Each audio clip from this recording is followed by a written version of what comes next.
Dear student, chapter 1 के revision में मैं आपको ये बता दूं पहले कि हमारे सिलेबस में से क्या क्या पोर्शन डिलीट हो गया है, जिससे कि आप इसको ना पढ़ें। इस साल के लिए ये कोर्स में से हट गया है। ठीक है बच्चों, तो ये देखिए एनसीईआरटी, इसीलिए मैं एनसीईआरटी ले रही हूँ ताकि आप लोग इसको अपने उसमें से क्रॉस कर लें।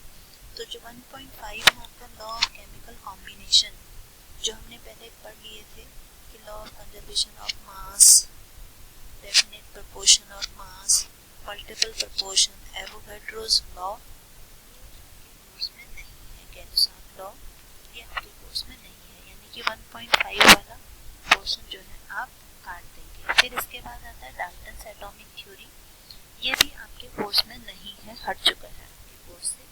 तो 1.5, 1.6 आप अपने उसमें से हटा लें। ठीक, फिर इसके बाद 1.7 में फर्स्ट आता है आपका atomic mass. It is in course, ये आपके कोर्स में है। और कल के वीडियो में मैंने आपको एटॉमिक मास ही बताया है। एटॉमिक मास को हम जनरली किस में रिप्रेजेंट करते हैं, 1 AMU में।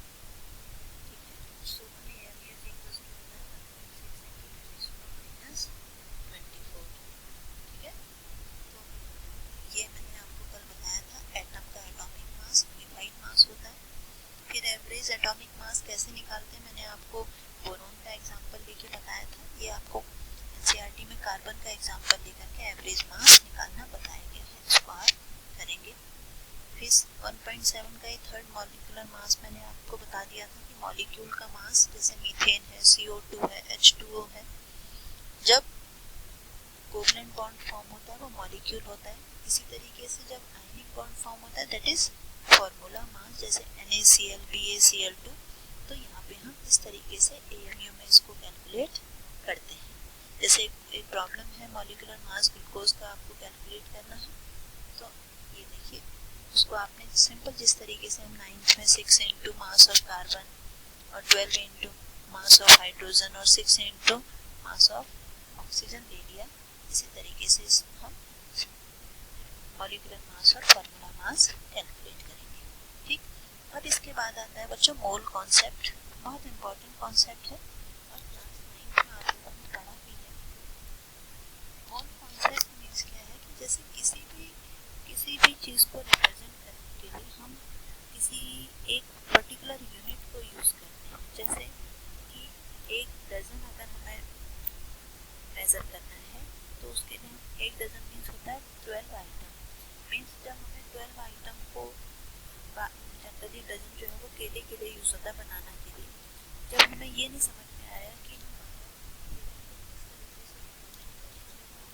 बॉल्स हमारे पास है तो हमको किस तरीके से रिप्रेजेंट करें, तो उसके लिए हमने उनको एक नया नाम दे दिया कि कोई भी आइटम अगर 12 होगा तो उसको हम डजन कहेंगे।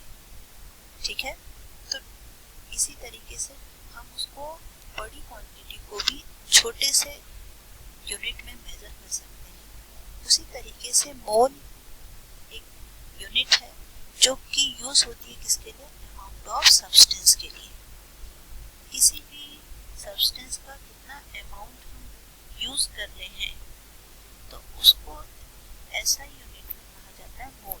तो मोल क्या है, it is an amount of substance that contain as many particles as there are in atom of exactly 12 gram of C12, यानी कि कार्बन 12 आइसोटोप के 12 ग्राम में, 12 ग्राम में जितने नंबर ऑफ एटम्स होते हैं उसको कहा जाता है मोल।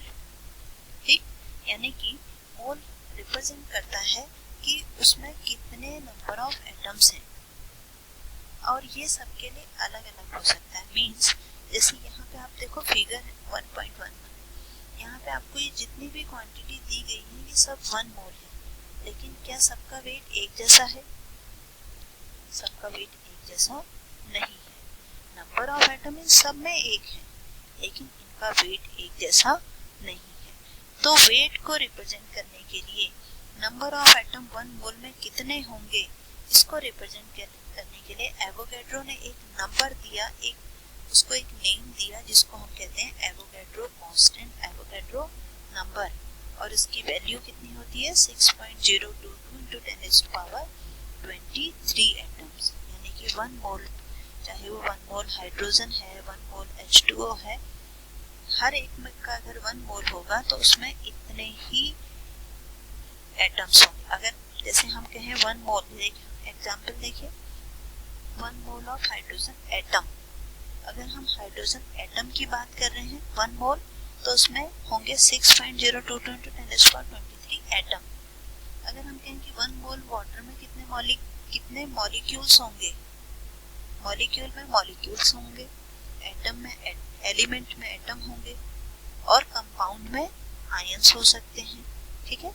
लेकिन 1 मोल ऑफ वाटर में एटम नहीं होंगे। एटम किसके होंगे, उसमें हाइड्रोजन के एटम होंगे और ऑक्सीजन के एटम होंगे। तो 1 मोल ऑफ वाटर में कितने मॉलिक्यूल्स होंगे, 6.02 × 10⁻23। तो यहाँ पे जो ये जितने भी आपको अलग अलग दिखाई दे रहे हैं, वेरियस सब्सटेंसेस जो दिखाई दे रहे हैं, उनका मास अलग अलग इसलिए है क्योंकि ये mass of 1 mole of its substance in gram is called its molar mass। 1 मोल का जो मास होता है उसी को हम मोलर मास कहते हैं। मीन्स फॉर एग्जाम्पल H का एटॉमिक मास कितना है 1, H2 का मोलर मास कितना हो, मॉलिक्यूलर मास कितना हो गया 2, H2O का मोलर मास कितना हो गया 18, ठीक है। तो अगर हम ये कहें कि 1 मोल हाइड्रोजन एटम तो उसमें कितने हो जाएंगे 6.02 × 10⁻23 एटम, लेकिन उसका वेट कितना हुआ 1। इसी तरीके से 1 मोल ऑफ वाटर अगर कहेंगे तो नंबर ऑफ एटम सेम है 6.02 × 10⁻23, लेकिन वेट कितना है 18 ग्राम। NaCl अगर हम ले रहे हैं 1 मोल NaCl तो 1 मोल NaCl का मतलब कितना हो गया 58.5 ग्राम। इसका मतलब कि number of atom, number of molecules same हो सकते हैं पर उसका मास अलग अलग होगा, ठीक है। इसके बाद आता है आपका परसेंटेज कंपोजिशन। तो यहीं से आपको एक चीज और रिलेशन यहाँ पे पता लगता है कि नंबर ऑफ मोल्स को आप कह सकते हैं W/M। W है वेट और M है मोलर मास, ठीक। तो अभी आप पहले जो आपने क्लास 9 में बहुत छोटे छोटे क्वेश्चन किए हैं मोल निकालने के, आप वो रिलेशन पहले यहाँ पर उस रिलेशन पे बेस्ड क्वेश्चन करिए और फिर इसके बाद आगे हम इसको न्यूमेरिकल में आपको कराऊंगी। पहले आप इसको ट्राई करिए इतना कि बस नंबर ऑफ मोल्स को हम किससे रिप्रेजेंट करते हैं स्मॉल n से, and this is equals to W/M। W क्या होता है वेट अपॉन M मतलब मोलर मास, ठीक है। तो आज के लिए इतना ही, तो कल इससे आगे हम परसेंटेज